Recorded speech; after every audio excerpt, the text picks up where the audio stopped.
The Galactic Academy of Unified Species was the most famous military school in the known universe, and it sat on a small moon called Vareth 7, where no single species held power over another, and cadets from over 200 different worlds came to train together and learn the ways of war.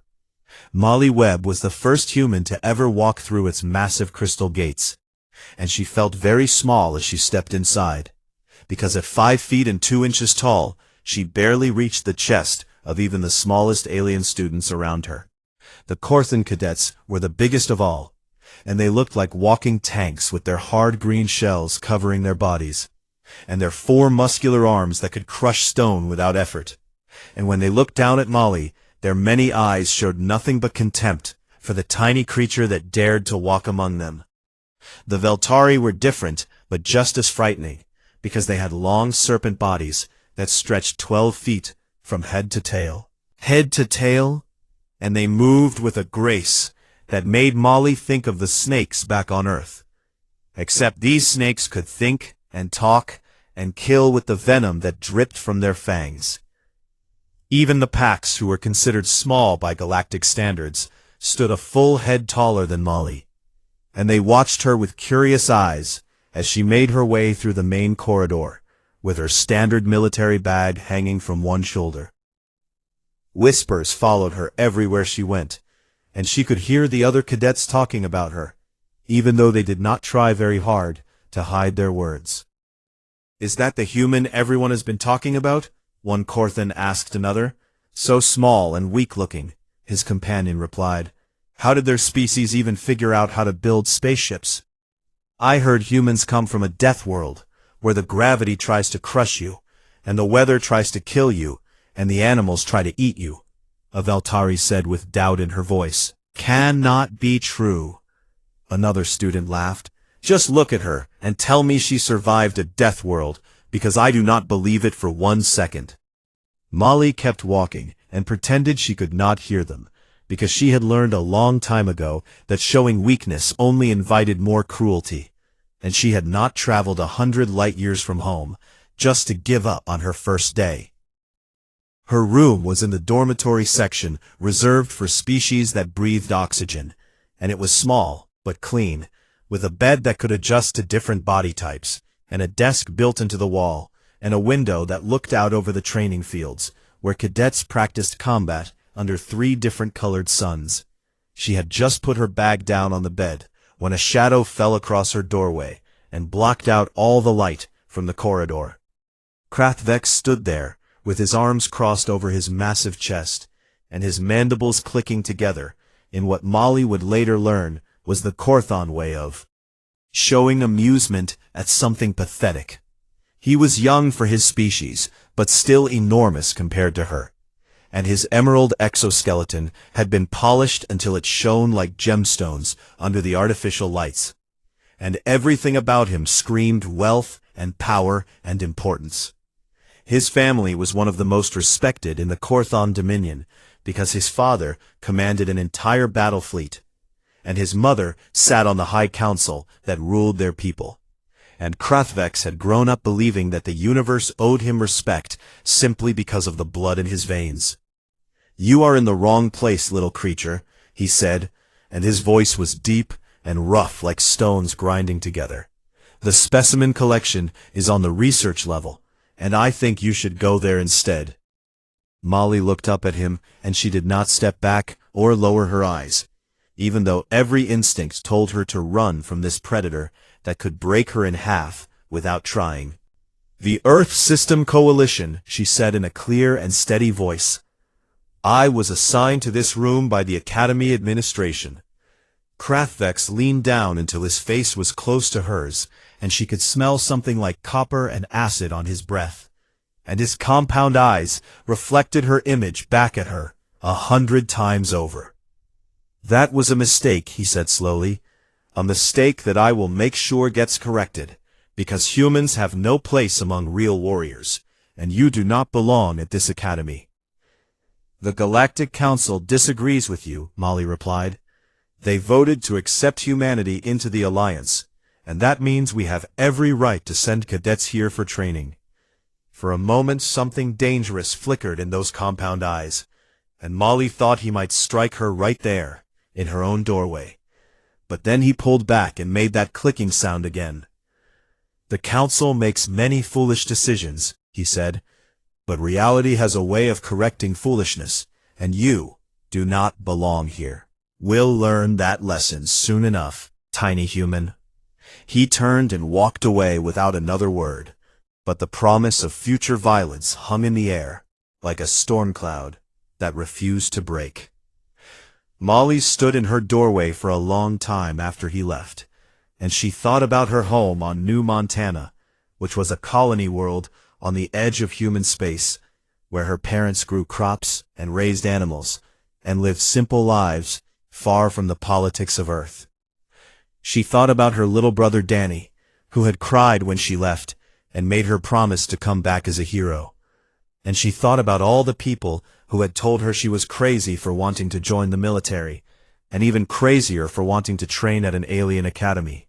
But Molly had always been stubborn, and her mother said it was the Webb family curse, because none of them knew how to give up, even when giving up was the smart thing to do.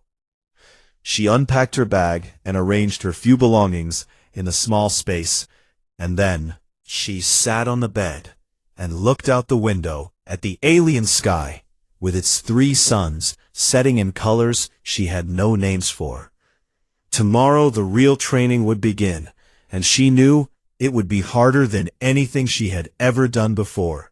And she knew that Krathvex and others like him would do everything they could to make her fail. But Molly Webb had not come here to fail, and she had not come here to prove that humans were just as good as other species, because she already knew that was true, and she did not need anyone else to believe it. She had come here to learn and to grow, and to become the kind of soldier that humanity would need in the years ahead, when they took their place among the stars as equals rather than newcomers. The first day was over, and she had survived it. And tomorrow she would survive again, and the day after that, and the day after that, until there were no more days left to survive. That was what humans did after all. Always done, since the first of them stood up on 2 legs and refused to be prey for the things that hunted in the dark. Molly closed her eyes and let herself rest, because she would need all her strength for what was coming. And somewhere in the back of her mind, a small voice whispered that the real fight had not even begun yet. 3 weeks passed at the academy, and Molly Webb proved herself to be far more capable than anyone had expected. Because even though she could not match the raw strength of the Korthan cadets, or the lightning-fast reflexes of the Veltari, she possessed something that the instructors found absolutely fascinating. Humans had evolved on a world that tried to kill them every single day, and their bodies had adapted in ways that other species found almost impossible to believe. During the atmospheric survival exercise, the cadets were dropped into a hostile environment and told to survive for as long as they could, and one by one, the larger and stronger aliens began to fail, because their bodies were not designed for extended hardship. But Molly kept going, hour after hour, while the others collapsed around her. And by the end, she had outlasted species that were twice her size and 3 times her weight. And the instructors made notes in their files about the remarkable endurance of this tiny human female. In the tactical simulations, she showed another kind of strength, because her mind worked in patterns that the alien cadets could not predict. And she won battles by doing things that no one expected, because she had studied their weaknesses and learned their blind spots. She was not the fastest, or the strongest, or the toughest cadet at the academy, but she was climbing the rankings while others who started above her began to fall behind, and this made certain people very angry. Krathvex had expected the human to wash out within the first week, and when that did not happen, he expected her to fail the survival test, and when that did not happen either, he expected her to break during combat training. But she did not break, and every day she was still there, and every day she climbed a little higher, while he stayed in the same place, because he had always relied on his natural advantages and never learned how to develop real skill.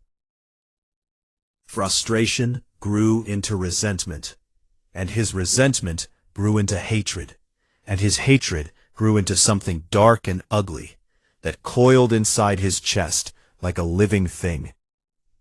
The incident happened during an unsupervised training session in the secondary combat hall, which was a smaller space, where cadets could practice on their own time without instructors watching. Molly had stayed late to work on her hand-to-hand combat forms because she knew that was her weakest area and she wanted to improve before the next evaluation. She was alone in the hall when Krathvex walked in with two of his followers behind him, and the door sealed shut with a heavy sound that echoed off the walls. "No instructors here, little human," Krathvex said, and his 4 hands cracked their knuckles one after another in a sound like breaking bones. "No rules either, and no one to save you." Molly dropped into a defensive stance because she knew immediately that this was not going to be a normal confrontation, and her heart began to beat faster as fear flooded through her body. "I do not want any trouble," she said, keeping her voice as calm as she could manage. "Just let me leave, and we can forget this happened." "You should have thought about that before you embarrassed my people," Krathvex replied, and there was something in his voice that made Molly's blood run cold.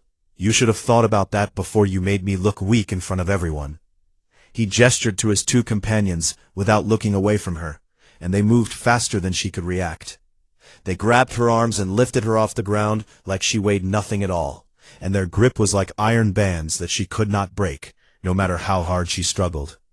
"Let me go," she shouted, but her voice did not carry, because the training halls were soundproofed to prevent noise from disturbing other parts of the academy. Krathvex reached behind his back and pulled out something that made Molly's eyes go wide with horror. It was a ceremonial branding iron with symbols etched into the metal, and it was already glowing with heat, and the sight of it made her understand exactly what was about to happen. "On my world we mark the weak," he said, and his mandibles clicked in that terrible amused way. "We mark the unworthy so that everyone can see what they truly are, and I think it is time the galaxy knew what humans truly are." "You cannot do this," Molly said, and she hated how small her voice sounded. "This is against Academy rules, and you will be expelled." "Who will tell them?" Krathvex laughed. "You have no friends here, and no family, and no one who cares what happens to you. And even if you did tell them, your word against mine would mean nothing, because my family has power and yours has nothing." He stepped closer, and the heat from the brand made her skin prickle even from a distance. "This is the symbol for prey," he explained, almost casually. "It is what we mark the animals that we hunt for food, and it is what you have been since the moment you walked into this academy." "Please," Molly whispered, because there was nothing else she could say and nothing else she could do. Krathvex pressed the brand against her left forearm. The pain was unlike anything Molly had ever experienced in her life, and it ripped a scream from her throat that seemed to go on forever, as the hot metal burned through her skin and seared the symbol into her flesh. The smell of her own burning body filled her nose and made her want to vomit, and tears streamed down her face as she thrashed uselessly in the grip of her captors. When he finally pulled the brand away, the damage was done, and the mark was permanent, and everyone who saw it would know exactly what it meant. The 2 Korthon dropped her to the floor, and she collapsed in a heap, clutching her wounded arm to her chest while her body shook with pain. Shock.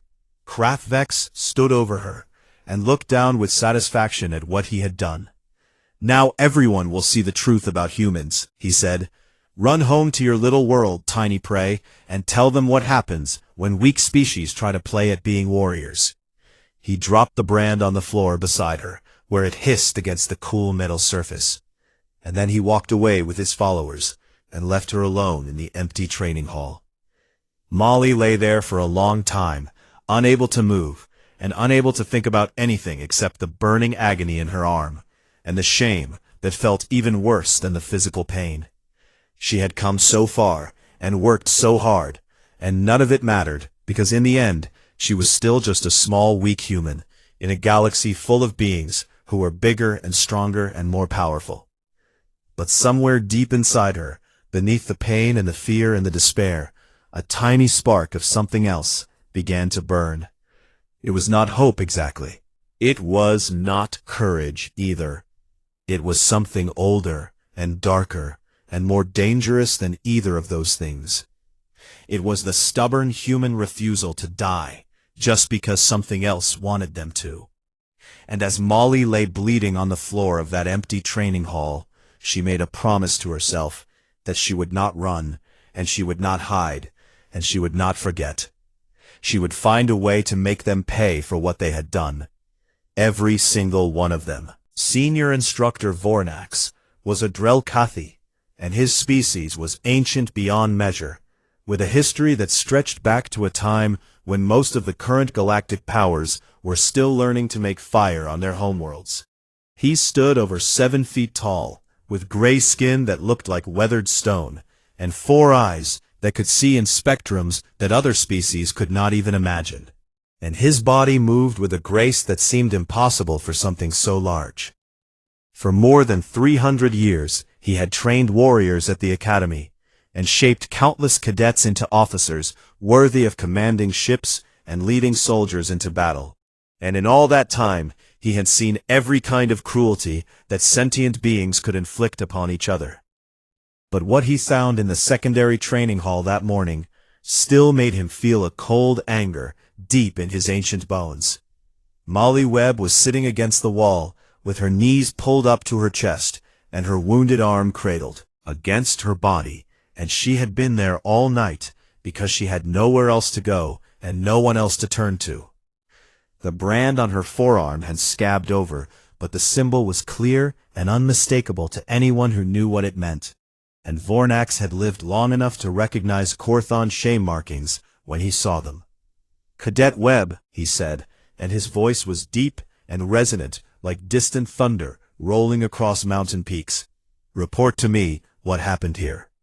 Molly looked up at him with eyes that were hollow and empty, and she did not seem surprised to see him standing there, because she had probably stopped caring about anything hours ago. "I had an accident during training," she said in a flat voice that contained no emotion at all. "I fell and hurt my arm." Vornax knelt down beside her, and his massive form somehow seemed gentle despite its size, as he examined her wound with the practiced eye of someone who had seen 10,000 battlefield injuries. "A Korthon prey brand," he said quietly. "It is placed on living creatures before they are hunted for sport, and it marks them as less than sentient beings worthy of respect. And there was no accident here, Cadet Webb." "I fell," Molly repeated without looking at him. "You are a very poor liar," Vornax said, but his voice held no judgment, only a kind of sad understanding. "And you do not need to protect whoever did this to you, because protecting them only makes you complicit in their cruelty." "It does not matter," Molly whispered. "Nothing I say will change anything, because their families have power and influence, and mine are just farmers on a colony world that no one has ever heard of." Vornax was silent for a long moment, and when he spoke again, his voice was softer than before. "Come with me, Cadet Webb," he said. "Let me help you." He took her to the medical bay first, where the attending physician documented every detail of her injuries, and treated the burn with medicines that would prevent infection and reduce scarring, but could not remove the mark entirely. Then he brought her to his private office, which was a sparse room with bare walls, decorated only with weapons from a dozen different worlds that he had collected over his centuries of service. He sat in his chair, and gestured for her to take the seat across from him, and for a while neither of them spoke. "I have seen this kind of thing before," Vornax finally said. "The strong prey upon the weak because they can, and because no one stops them.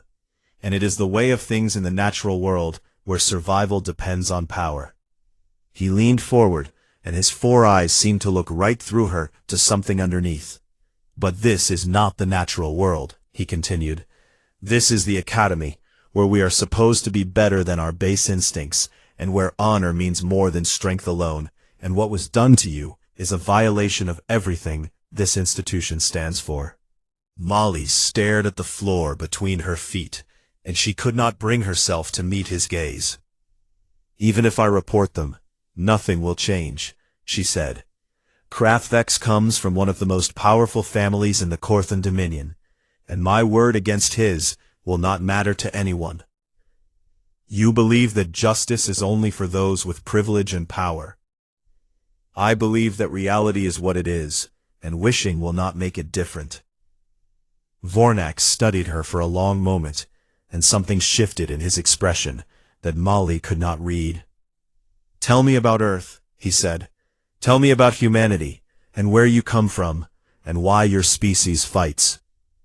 The question caught her off guard, because she had expected him to ask about the attack, or to press her for names, or to give her empty promises about justice that would never come. "What do you want to know?" she asked carefully. "Everything," he replied. "Your history, and your nature, and what makes humans different from all the other species that have come through this academy in the 3 centuries I have taught here." So Molly told him. She told him about the wars that humanity had fought against itself before they ever reached the stars, and how they had nearly destroyed their own civilization more than once because they could not stop fighting each other. She told him about the plagues that had swept across continents and killed millions, and the famines that had starved entire nations, and the natural disasters that had wiped cities off the map. She told him about the ice ages and the volcanic eruptions and the asteroid impacts that had nearly ended all life on their world, and how humanity had survived all of it through sheer stubborn refusal to give up and die. She told him about human endurance, and how her species could run prey to exhaustion over distances that would kill most other creatures, because their bodies were designed to keep going long after others had collapsed. She told him about human healing, and how they could recover from wounds that would be fatal to other species, because their immune systems fought infections with a ferocity that bordered on self-destruction. She told him about human spite, which was that uniquely stubborn quality that made her people dig in their heels and refuse to surrender, simply because something else wanted them to. And she told him about human revenge, which was patient and cold, and absolutely relentless once it had been awakened. Vornax listened to all of it without interrupting, and when she finished speaking, he sat in silence for a very long time, while his 4 eyes stared at something that only he could see. "I have lived for over 400 years, he said at last, "and I have trained warriors from species that conquered star systems before your ancestors discovered fire. But I do not think I have ever met a species quite like yours." The window that looked out over the training fields, where cadets were practicing combat under the light of 3 colored suns, said, "There is a tradition at this academy," he said with his back to her, "a very old tradition that allows any cadet to challenge another to formal combat in order to settle matters of honor, and the results of such challenges are binding and cannot be appealed," said. Molly felt something stir in her chest that she had thought was dead.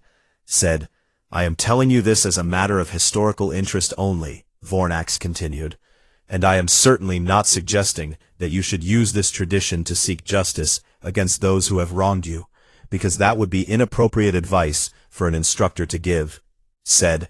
He turned back to face her, and there was something in his 4 eyes that might have been respect. Said, "But I will say this, Cadet Webb, and you may take it however you wish to take it." He paused, and when he spoke again his voice was hard as iron.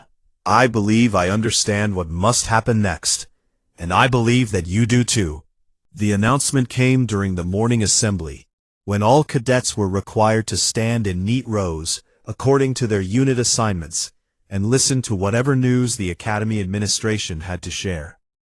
Krathvex stood with his 2 companions near the front of the Korthan section, and he radiated confidence like heat from a star because he had gotten away with what he did, and there had been no consequences at all, just as he knew there would not be. The human had not reported him, and no one else had come forward, and his family name had protected him once again, just as it always had, and always would. Senior Instructor Vornax stepped onto the elevated platform at the front of the Great Hall, and his presence commanded immediate silence from every single cadet, because everyone knew that when he spoke, it was important. "A formal challenge has been issued," he declared in a voice that carried to every corner of the massive room, "in accordance with Academy regulations. Regulations that date back to the founding of this institution. Any cadet may challenge another to sanctioned combat in order to settle matters of honor." Whispers rippled through the crowd, because formal challenges were rare events that only happened a few times each decade, and they were always significant moments in Academy history. "The terms of this challenge are as follows," Vornax continued. "Single combat with no weapons and no environmental modifications, and the match ends when one party yields or is rendered unable to continue fighting." The whispers grew louder as cadets tried to guess who had challenged whom, and what dispute had grown serious enough to warrant this ancient tradition. "Cadet Krathvex of the Korthan Dominion," Vornax said, and his 4 eyes found the young Korthan in the crowd. "You have been challenged to formal combat by Cadet Molly Webb of the Earth System Coalition." The hall went completely silent as every single eye turned to look at Krathvex, who suddenly looked like he had swallowed something that was still alive and fighting. "Do you accept this challenge?" Vornax asked. The question hung in the air like a blade waiting to fall, and Krathvex knew that he had no choice, because refusing a formal challenge meant automatic expulsion from the Academy and permanent dishonor for his entire family line. His father would never forgive him, and his mother would disown him, and everything he had worked for would be destroyed in an instant if he showed cowardice in front of all these witnesses. "I accept," he said, and he forced confidence into his voice, even though his mandibles were clicking nervously. "I will enjoy putting the human in her proper place, once and for all." Vornax nodded, as if this was exactly what he had expected. "The combat will take place tomorrow, at the 16th hour, in the primary arena," he announced. "All cadets are required to attend as witnesses, and may the honor of your families guide you. Both combatants guide their actions." He paused, and his gaze swept across the assembled crowd. "Dismissed." As the cadets began to disperse, Krathvex pushed through the crowd until he reached Molly, who stood alone near the back of the human section, which contained only her, because she was still the only one of her kind at the Academy. "You have made a terrible mistake, little prey," he said, and his voice was low and dangerous. "Tomorrow I will break every bone in your fragile little body, and I will make sure it hurts so much that you beg me to stop." Molly looked up at him, and her expression was completely unreadable, and her eyes held something that he had never seen there before. "We will see," she said simply.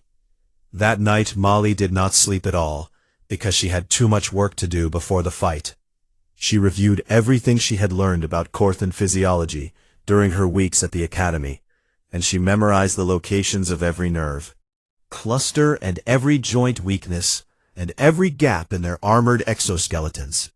She stretched her muscles and prepared her body for the punishment it was about to endure, and she ran through combat scenarios in her mind until she could see them playing out behind her closed eyes. And she thought about home. She thought about her parents working in the fields under the blue sky of New Montana, and the smell of fresh earth after the rain, and the sound of her mother singing while she cooked dinner.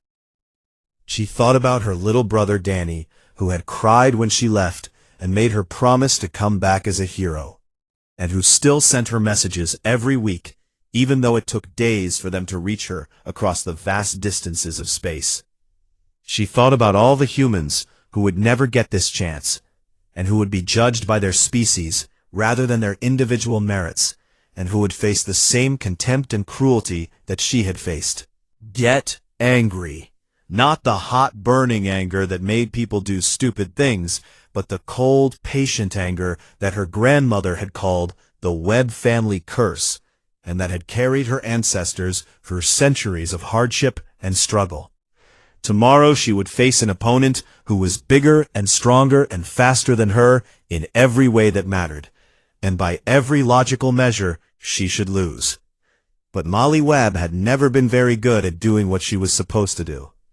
The morning of the fight, she woke before dawn and went to the training hall to warm up her body and clear her mind. Instructor Vornax found her there an hour before the match was scheduled to begin. "Are you ready?" he asked. "No," Molly admitted, "but I am going to do it anyway." The old Drell coffee made a sound that might have been a laugh. "That is perhaps the most human thing I have ever heard anyone say," he said. "Do you have a strategy for this fight?" "Then a strategy," Molly replied. "I have patience, and I have endurance, and I have a very long memory." Those are not typically considered combat advantages. They are if you know how to use them. Vornax studied her for a moment, and there was something in his 4 eyes that looked almost like hope. "I am not permitted to offer you advice or assistance before a formal challenge," he said. "But I will tell you something that I have learned in my 300 years of training warriors." He leaned down until his face was close to hers. "The most dangerous fighter is not the one who is strongest or fastest," he said quietly. "It is the one who refuses to stay down, no matter how many times they are knocked to the ground." He straightened and began to walk away, but stopped at the door and looked back at her one last time. "Good luck, Cadet Webb," he said. "I suspect you will not need it, but I offer it anyway." And then he was gone, and Molly was alone, with her thoughts and her anger and the growing certainty that whatever happened in the arena today would change everything. She closed her eyes and took a deep breath and let the cold, patient fury settle into her bones like ice. It was time. The primary arena was a massive circular pit surrounded by tiered seating that could hold thousands of spectators. And today, every single seat was filled with cadets and instructors who had come to witness what many assumed would be an execution. Molly entered from the eastern gate, wearing only the standard training uniform with no armor and no protection, and the brand on her left arm was visible for everyone to see. She walked to the center of the arena with her head held high and waited. Krathvex entered from the western gate, and the Korthon section of the crowd erupted in thunderous applause for one of their own. His emerald exoskeleton had been polished until it gleamed like precious gems, and he moved with the absolute confidence of someone who had never truly been defeated in his entire life. He was so certain of his victory that he was already thinking about what he would do after he broke the tiny human, and how he would savor her screams, and how everyone would finally understand that her earlier successes had been flukes and nothing more. Senior Instructor Vornax stood on the raised platform above the arena, serving as the official witness and judge of the combat. "This is a formal challenge under the ancient laws of this academy," he announced, and his voice echoed through the suddenly silent arena. "The match begins on my signal, and ends when one party yields or is rendered unable to continue, and lethal force is forbidden, but serious injury is permitted within the bounds of honorable combat." He looked down at both fighters. "Do both parties understand and accept these terms?" "I understand," Molly said. "I understand," Krathvex said with a grin that showed all 3 rows of his teeth. "Then let the combat begin." Krathvex charged immediately, because his species believed in overwhelming force and crushing attacks that ended fights before they could truly start. For Molly, like the claws of some terrible predator, and his speed was frightening for something so large, and there was no possible way she could match his strength or his reach. So she did not try. She simply was not there when his arms closed around empty air, because she had been watching him for weeks, and learning his patterns and predicting his movements. She rolled under his guard and came up behind him and drove her elbow into the soft joint where his thorax met his abdomen with all the force her small body could generate. He grunted in surprise and spun around, but she was already moving and circling around him like water flowing around a stone. She struck again at another weak point, and then another, and then another, and each blow alone did almost nothing against his armored body. But they were adding up. "Stand still and fight me properly," Krathvex snarled. "Make me," Molly replied. The pattern repeated again and again as Krathvex attacked, with devastating force, and Molly evaded and struck and evaded again. 1 minute became 5, and 5 became 10, and the crowd that had been cheering for the Korthon began to grow quiet as they realized something strange was happening. Krathvex was slowing down. His species were sprinters who were built for short, explosive bursts of overwhelming power that ended confrontations quickly, and they had never needed endurance because nothing had ever survived long enough to require it. But humans were different, because humans had evolved on a world where they hunted by chasing prey until it collapsed from exhaustion, and their bodies were designed to keep going long after other creatures had given up. Molly was not trying to defeat her opponent through strength, because she knew that was impossible. She was running him into the ground. "What is wrong with you?" Krathvex panted, and his movements were growing sluggish and clumsy as his body burned through its power. "Energy reserves. Why will you not fall down and stay down?" Molly's lungs were burning, and her muscles were screaming, and every part of her body was begging her to stop. But she had been born on a colony world where the gravity was heavy and the air was thin, and survival meant enduring conditions that would kill creatures from gentler planets. Pain was an old friend, and she knew how to ignore it. "Because I am human," she said, "and humans do not know when to quit." She attacked then, and for the first time in the match she was not evading or retreating, but pressing forward with everything she had. Her fists found every weak point she had memorized, and every gap in his exoskeleton that she had studied, and she targeted nerves and joints and sensory clusters with precision that came from weeks of careful preparation. She was not strong enough to break his armor, but she did not need to be, because she was not trying to break his armor. She was trying to break his will. Krathvex fell to his knees, with his compound eyes unfocused, and his body no longer responding to his commands, and for the first time in his privileged life, he understood what it felt like to be helpless. Molly stood over him, and she was barely standing herself, because her entire body was trembling with exhaustion, and she had given everything she had. She could have finished him then and beaten him until he yielded, or lost consciousness, and it would have been justified after what he did to her, but instead she reached down and gripped the edge of the brand on her arm. The crowd gasped as she tore the scarred tissue away from her flesh, and blood flowed freely from the wound, and she did not even flinch. She threw the bloody remains at Krathvex's feet. "I am not prey," she said quietly. "I never was and I never will be." She turned her back on her defeated opponent and began walking toward the exit, because the fight was over. She had won. But Krathvex could not accept what had happened, and his mind could not process the idea that he had been beaten by something so small and weak. He made one final desperate lunge and reached for her back with claws extended and murder in his eyes. He never touched her. Instructor Vornax appeared between them with impossible speed, and his ancient body moved in ways that seemed to defy the laws of physics. He caught Krathvex's arm and twisted, and the young Korthan crashed to the ground with a sound like breaking stones. "The match is over," Vornax declared, and his voice was cold as the void between stars. "Attacking an opponent after the conclusion of combat is a violation of the sacred laws of challenge, and there is no forgiveness for such dishonor." He looked down at Krathvex with contempt. "You are hereby expelled from this academy and banned from all military service in perpetuity, and your family will be notified of your Disgrace. Security officers appeared and dragged the defeated Korthan away, while he screamed protests that no one listened to. Vornax turned to Molly, who had stopped at the edge of the arena. "Cadet Webb, you require medical attention for your injuries." "I can walk to the medical bay on my own." "I did not ask if you could walk," Vornax said, but there was something warm in his voice. "I am telling you that you have earned the right to be carried if you wish it."